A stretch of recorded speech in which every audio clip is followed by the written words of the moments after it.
સો hi friends, ગુજરાતમાં આયુર્વેદિક અને homeopathic માટેનો પ્રથમ રાઉન્ડ માટેની સીટ અલોટમેન્ટ માટેની જાહેરાત છે તે કરી દેવામાં આવી છે અને જે થોડાક નિયમ ચેન્જીસ થયા છે આ વર્ષ માટેની એની માહિતી પણ તમને ઓફિશિયલ વેબસાઇટમાં મળશે.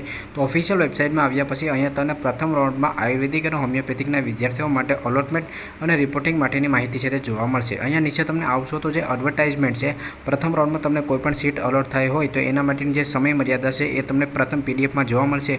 તો એડવર્ટાઇઝમેન્ટ જોવા મળશે, એના પર તમે ક્લિક કરશો. હવે જે પણ વિદ્યાર્થીઓને પ્રથમ રાઉન્ડમાં સીટ મળેલી હોય એટલે કે સીટ અલોટ થઈ હોય અને એને એડમિશન છે કન્ફર્મ કરવાનું હોય તો એના માટેની સમય મર્યાદા છે એ તમે અહીંયા જોઈ શકો છો. જે પણ તમને સીટ અલોટ થઈ છે એની જાહેરાત છે એ કાલે એટલે કે 11 સપ્ટેમ્બરના દિવસે કરવામાં આવશે. ત્યાર પછી જો તો કોઈ પણ સીટ તમને અલોટ થઈ હોય અને તમારે એડમિશન છે કન્ફર્મ કરવું હોય તો એના માટે તમારે પહેલાં ઓનલાઈન અથવા તો ઓફલાઈન ફીસ ભરવાની રહેશે. બંને માધ્યમથી તમે ફીસ ભરી શકો છો. ઓનલાઈન પણ ભરી શકો છો અને ઓફલાઈન પણ તમે HDFC બેંકની શાખાઓમાં જઈને ભરી શકો છો. તો એના માટે તમને 11 સપ્ટેમ્બર સવારે 10 વાગ્યાથી લઈ અને 17 સપ્ટેમ્બર બપોરે 3 વાગ્યા સુધી ફી ભરવા માટેનો સમય છે તે આપવામાં આવ્યો છે. ત્યાર પછી તમારા લોકોને ઓરિજિનલ ડોક્યુમેન્ટ લઈ અને હેલ્પ સેન્ટર ખાતે તમામ ડોક્યુમેન્ટ જમા કરવાના છે અને એડમિશન ઓર્ડર છે તે લેવાનો હોય છે. તો એના માટે તમને 12 સપ્ટેમ્બર સવારે 10 વાગ્યાથી લઈને 18 સપ્ટેમ્બર સાંજે 4 વાગ્યા સુધીનો સમય છે તે આપવામાં આવ્યો છે. એટલે કે પ્રથમ રાઉન્ડમાં આયુર્વેદિક અને હોમિયોપેથિકમાં કોઈપણ સીટ તમને અલોટ થઈ હોય અને તમારે એડમિશન છે કન્ફર્મ કરવાનું હોય તો એના માટે તમને 11 સપ્ટેમ્બરથી લઈ અને 18 સપ્ટેમ્બર સુધીનો સમય આપવામાં આવ્યો છે. એમાં તમારે ફીસ પણ ભરવાની છે અને હેલ્પ સેન્ટરમાં ઓરિજિનલ ડોક્યુમેન્ટ જમા કરી અને એડમિશન ઓર્ડર છે તે લેવાનો રહેશે. ત્યાર પછી નીચે તમને 3 PDF જોવા મળશે કે જે પણ તમારું પ્રથમ રાઉન્ડનું અલોટમેન્ટ થયું છે તો રેન્ક વાઇઝ તમારે જોવું હોય, ઇન્સ્ટિટ્યૂટ વાઇઝ જોવું હોય અને લાસ્ટ રેન્ક વાઇઝ જોવું હોય તો ત્રણેય PDF છે એ અહીંયા તમને જોવા મળશે. તો એ PDF ડાઉનલોડ કરીને તમારું રિઝલ્ટ છે તમે ચેક કરી શકો છો. આ ઉપરાંત પણ તમે લોગિન કરીને પણ સંપૂર્ણ જે એડમિશનની માહિતી છે લઈ શકો છો. ત્યાર પછી નીચે એડમિશન કન્ફર્મ કરવા માટેના અહીંયા જે PDF છે તમને જોવા મળશે.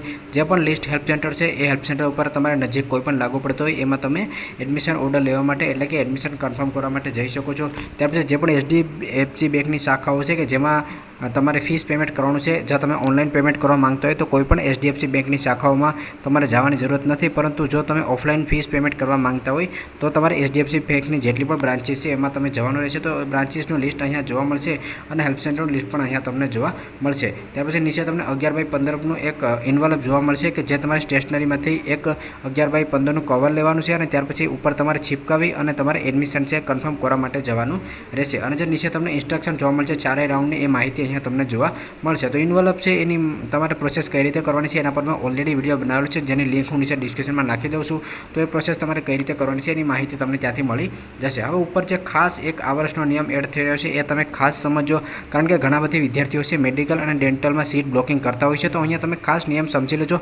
આ ખૂબ જ અગત્યનો છે કારણ કે તમારે બે વખત ફી છે તે ભરવી પડશે. તો આ સમજે તો આ વર્ષે મેડિકલ, ડેન્ટલ અને આયુર્વેદિક હોમિયોપેથિકની જે પ્રવેશ પ્રક્રિયા છે એ અલગ અલગ થઈ રહેલ હોવાથી મેડિકલ, ડેન્ટલમાં એડમિટેડ વિદ્યાર્થીઓ દ્વારા પ્રવેશ મેળવેલ સંસ્થાઓની ભરેલી ટ્યુશન ફી અને આયુર્વેદિક હોમિયોપેથિકના રાઉન્ડમાં પ્રવેશ મેળવે તો આયુર્વેદિક હોમિયોપેથિક સંસ્થાની ટ્યુશન ફી સાથે સરભર કરવામાં આવશે નહીં. એટલે કે મેડિકલ અને ડેન્ટલમાં તમે કોઈપણ ટ્યુશન ફી ભરી હોય તો એ આયુર્વેદિક અને હોમિયોપેથિકમાં ટ્રાન્સફર છે તે કરવામાં આવશે નહીં. જેથી આયુર્વેદિક અને હોમિયોપેથિકમાં પ્રવેશ મેળવવા માંગતા હોય તો નવી ટ્યુશન ફી ભરવાની રહેશે.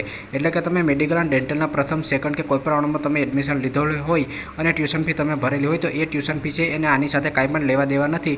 તમારા આયુર્વેદિક અને હોમિયોપેથિકમાં એડમિશન કન્ફર્મ કરવા માંગતા હોય તો તમારે નવી ટ્યુશન ફી છે તે ભરવાની રહેશે. મેડિકલ, ડેન્ટલનો પ્રવેશ છે રદ કરાવીને હેલ્પ સેન્ટર પરથી નવો આયુર્વેદિક અને હોમિયોપેથિકનો એડમિશન ઓર્ડર છે તે લેવાનો રહેશે.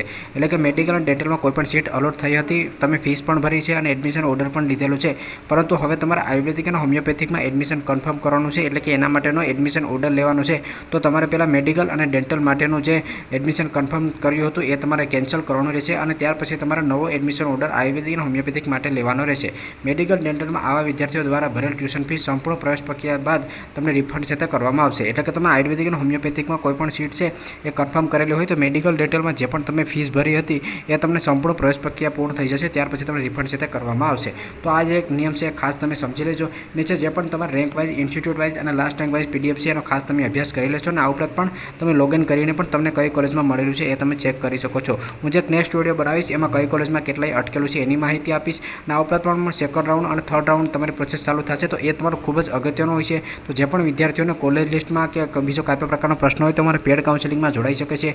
જે પણ વિદ્યાર્થીઓ અમારા પેડ પ્લાનમાં જોડાતો હોય તેને સંપૂર્ણપણે માર્ગદર્શન છે તે અમે આપતા હોય છે કે તમારા માર્ક્સ અનુસાર તમારે કઈ રીતે કોલેજ પસંદગી કરવી જોઈએ. સ્કોલરશિપ રિલેટેડ કોઈ પણ પ્રકારનો પ્રશ્ન હોય તો તમે અમને પૂછી શકો છો, અને બીજો કોઈ પણ પ્રકારનો પ્રોબ્લેમ હોય તો ગમે ત્યારે તમે અમને કોલ પણ કરી શકો છો. તો જો તમારા પેડ પ્લાનમાં જોડાવા માંગતા હોય તો ડિસ્ક્રિપ્શનમાં તમને નંબર છે એ મળી જશે. જો તમને આ વિડીયો પસંદ આવે તો લાઇક કરજો, અને ચેનલમાં ન હોય તો ચેનલને સબસ્ક્રાઈબ કરવાનું ભૂલશો નહીં.